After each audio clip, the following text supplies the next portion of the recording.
Okay. Hey, what's up? Mr. Shakar. So we're going to go over balancing equations. All right. And so the beginning with the balancing act of balancing equations is we say, hey, I see some things on either side that have this thing balanced. Basically, I've got two triangles and a square and one triangle and two squares. Okay. And if I was going to balance this out, I'll show us how to do that. But another thing I could choose to do is I could write an algebraic expression kind of representing this. Okay, here I have 2 x's, so I'm going to write that as 2x.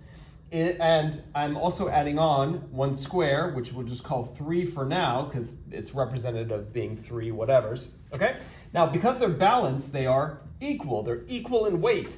And the other one only has 1x, and we're not going to write 1x, we're just going to write a single x, because that's what we do. And then I have 3 and 3. And so I'm going to put those together as 6. Okay, so now if I'm trying to figure out, hey, what are the weights of each of these, I can actually simplify this out for myself by canceling some stuff out. So if I see I have an x on both sides, I can cross out an x, and I can cross out an x. And if I see I've got a 3 and a 3 on both sides, I can cross out a 3 on the left and cross out a 3 on the right. When I'm crossing out the same thing on both sides, it keeps the balance the same. All right, cool. So then what we're left with is x and 3. So we see that x is actually equal to 3 in this case. I could show that same thing algebraically. Do you remember when I took out some x's? I crossed out 1x from both sides. Let's cross out 1x from both sides. Okay, crossing out is the same as subtraction in this case. So x minus x is no x, which is where you want to be. And then 2x minus x is going to give us a single x. And then we also crossed out 1, 3 on the left and 1, 3 on the right. I can cross out by subtracting 3. And that is going to give us only a single x on the left. Oh, look at that. And then 6 minus 3 is going to give us only a 3 on the right. Oh my goodness, look at that. And so then I find that I have x is equal to 3. I've solved that one. Now, if I was gonna do another one, oops. Hey, look at all that stuff back there.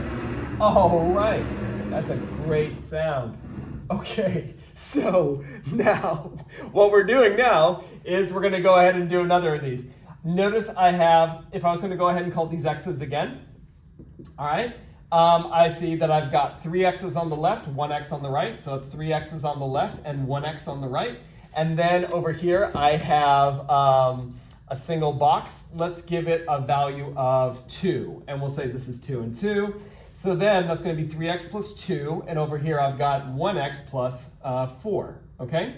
Because 2 plus 2 is 4. And then I'm going to go through the same process where I subtract x from both sides, and then I subtract, so that's going to give me 2x, and that's going to be equal to, oh, we're subtracting an x from both sides, and then I'm going to subtract 2.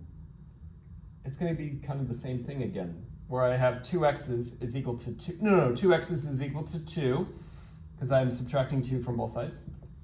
And then I divide both of these by 1 and by 2, giving me 2 times x divided by 2 is only leaving me with a single x, and 2 divided by 2 is equal to 1. So we see that x is equal to 1, because we know that if it takes 2 of these to equal 1 box, all right, so each of these is worth half of a box. In other words, 1 and 1 compared to the 2. All right, hope that's clear, and I hope you have a great day. And for those of you who are absent, this was the quick review. And those of you who are here, thanks for watching. All right, take care. Peace, bye.